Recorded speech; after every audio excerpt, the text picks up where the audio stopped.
All right, so a quick video just to show how to install our titanium diaphragms in various tweeters. And pretty simple process, but sometimes it's easy to have a nice video to show what the process is. So this is a Eclipse K76, and we're going to replace this current phenolic diaphragm with our titanium. Phenolic will look something like this here, kind of a plasticky material, whereas our new diaphragm will be a titanium. Got the nice shiny finish. You have to resist the urge to touch the shiny finish. You will crinkle that diaphragm. We don't want to do that.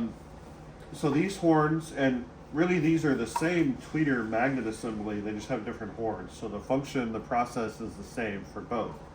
I've already loosened these. You could use something like a crescent wrench or a pair of pliers, or the correct size wrench if you have it, to take the 3 nuts off. They're very simple. I've already loosened these ahead of time.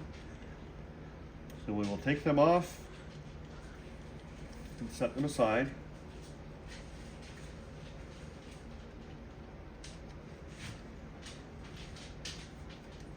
And last one here.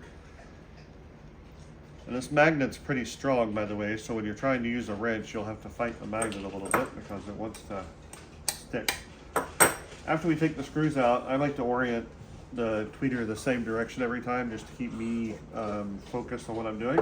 And the horn just lifts off the top, and we'll set it over here to the side. And you can see the diaphragm. This is actually a poly, or like a plastic material, but there are 3 locator pins here, and they just pops off with a little bit of force and it'll come loose. And you can see this original dome here. This is the phenolic that we mentioned earlier. These are going to be marked positive and negative here on this plastic. Wait, and you can see the voice coil here. So there's a plus sign right there. It may be hard to see in the video, right above my thumb, and there's not one on the other tab. All right, so leaving this oriented the same way so that I know what direction this goes, I will take the new diaphragm out. And as long as I hold it by this plastic part, everything stays safe. And we'll put it on here, and you'll see that the 3 studs go through. We're going to leave this gasket on top. This piece of paper is a gasket. And it might lift a little bit. You can just push it down.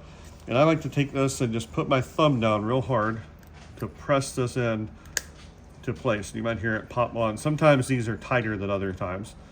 You should see that it gets real solid all the way around the diaphragm and seated. And after we've done that, we'll take our horn, carefully line up the screw holes, place it back in place, and reinstall the 3 nuts, tighten them up, and we are completely done. This is ready to hook up to the crossover and put back inside the speaker.